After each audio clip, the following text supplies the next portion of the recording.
Do Japanese people date foreigners? Now you might have heard that foreigners are called gaijin in Japanese, which literally means outside person. Chotto. But as someone who grew up in Japan, it does not mean that Japanese people won't date foreigners. So today I wanted to share what Japanese people actually think when they're about to or are dating a foreigner. The biggest fear that a Japanese person will have, number one, is the language barrier. 言葉の壁. You probably have noticed by now, if you consume Japanese culture or any media, that Japanese people truly struggle at speaking English. Oh, I see. You cannot speak English, you know? Now, sometimes it's not the fact that Japanese people can't speak English, it's just that we might be a little shy, a little hazukashi. But other times, like these English words on t-shirts, it's terrible. Somebody skipped English class, it's awful. With this in mind, though, I have heard that a lot of couples with a Japanese person and a non-Japanese person, they will stick to English as their main communicative language. This is mainly because in Japan, the choice of language that you learn in school is English, because there's actually no choice, you have to learn English. But at least in America that I know of, you could learn Spanish, French, German, but I haven't heard a single school that teaches Japanese. No Nihongo is found. 日本語はちょっと学校では習えませんね。Because of that, the Japanese guy or girl will sort of try to stick with speaking English, but I would have to give a stern warning if that continues. Full video on my YouTube, link in bio. The warning is that Japanese and English have a clear difference in the language itself. Like some people might think, oh, language, you just say how you feel, so it's easily translatable. You know, a language is just a separate entity. No, it's not. I personally, and a lot of people do, think that language and culture are strongly correlated, so that you can't take a culture out of the language or the language out of the culture. And what do you mean by that, Matsu? I mean that when Japanese people that's not like really fluent in English has to stay speaking in English, there's gonna be levels of uncomfortability that starts to add up. Some of the reason is that the Japanese language is different in that it has a lot of flexibility to show that you don't want to do something, but in an indirect way. It has a lot of flexibility to be indirect. And that indirectness is actually what makes Japanese people more comfortable when speaking or like denying something or doing something that it's gonna cause like tension. For example, let's say you wanted to hang out tomorrow, you wanted to chill, you know, and you're gonna say, 明日どっか行かない? Which means you wanna go somewhere tomorrow? And they may reply, 明日はちょっと, which literally means tomorrow's a little. And if you're not used to that kind of language, you might have been a little what? A little rainy, a little cloudy. What are you trying to say? But if you speak Japanese and understand some Japanese culture, you know that when someone says ちょっと, that means that no, it's a clear no. Anyone, a kid could know, a Japanese kid could know that means no. That means it's not happening. So I would say the best thing you could do is have a basic understanding of the Japanese language as well as the culture, and that may allow you to have the best kind of communication. So obviously both sides, so the other partner should know the language of your choice. And I have also heard of occasions where couples will be able to teach each other's language pretty sufficiently to the point where they could kind of speak in and out, you know. Maybe you could do a half English, half Japanese, you know. Konnichiwa, sup? Maybe that kind of mixture of language will be created with you two. So it can also be a fun language learning experience, which has happened. I have heard people having a good time. Another thing that's kind of similar to the language barrier is that Japanese person might have a culture shock when there's a dating culture difference, or even just that literal cultural difference from the Japanese culture and the foreign culture. Some of the culture shocks that I've heard on blogs and my friends and peers is that when a Japanese person might date someone that's not Japanese, they're not sure when the relationships start, and that causes some anxiety because they want a clear-cut kokuhaku, the confession.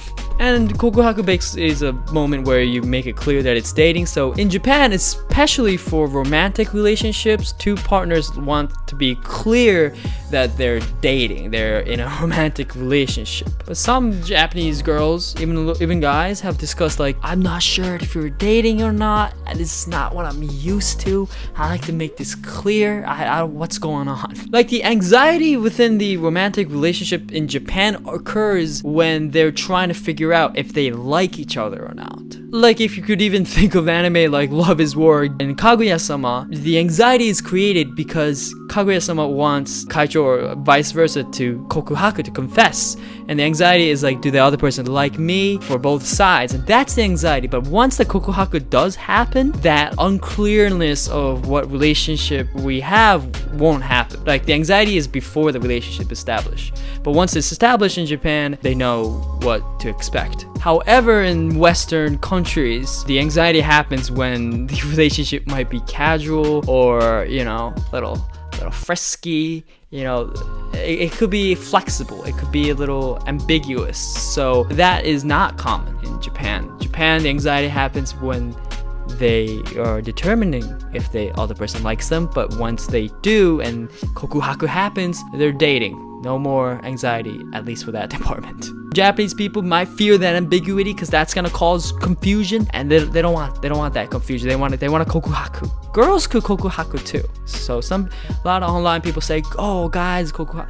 You know what? Girls could kokuhaku too. Write a love letter. They'll get any guy you want. They'll even get you Itachi, Gojo love letters. Another thing that I think a Japanese person might actually legitimately worry about is food. Now, I know that there are a lot of Japanese food that's been getting pretty popular, and I see it across the internet, even on the streets. I see ramen, I see sushi, I see a little bit of Japanese curry getting in there, but there's tons more Japanese food that you probably not have known. And some of it might be a little exotic. Some of it, you know, Japanese people might fear that you're gonna think it's a little weird, a little like, oh, I don't know if I want to eat that, you know. Some of the food I would have to say is like natto, fermented soybeans, you know. I know some of you be like, fermented? I don't even know what fermented probiotics even mean. Natto is probably not the best first step for you to introduce yourself to fermentations, because it's sticky. Some people, it smells bad. I don't think it smells bad, but it's definitely sticky, and it, you know, if you don't eat it properly, you'll get stickiness in around your mouth. But if you put it on top of white rice, put a little soy sauce on top of it, it's actually delicious. You should try it. You should give it a shot. Other food like takoyaki, my personal favorite, you know, little octopus balls. You might be like, oh, octopus. I don't know about octopus. Even the sushi ikura, that's fish eggs. I've heard some people like sushi, but when there's fish eggs, they're like, whoa, I only know chicken eggs. I don't know. I ain't heard of no fish eggs, but I have heard of that. And there's a lot more exotic food. And even in Japanese traditional food, there might be something that you might consider exotic that might make a little bit a tense dinner table, if you know what I mean. So if you struggle eating Japanese traditional food, that might cause some tension, like I just said, because of how much cultural care they put in Japanese food. And most Japanese people do truly care about their diet and how the food is produced and what kind of food they eat. They're food conscious people, you might have known. This is especially bad. It could be very bad if you're a type of person that likes to cycle through Taco Bell quesarito, Domino's, little pepperoni Domino's, meat lovers, a little bit of KFC fried chicken. If it's not on Christmas, they're not gonna want to eat it. 마지막에腹減ってきた.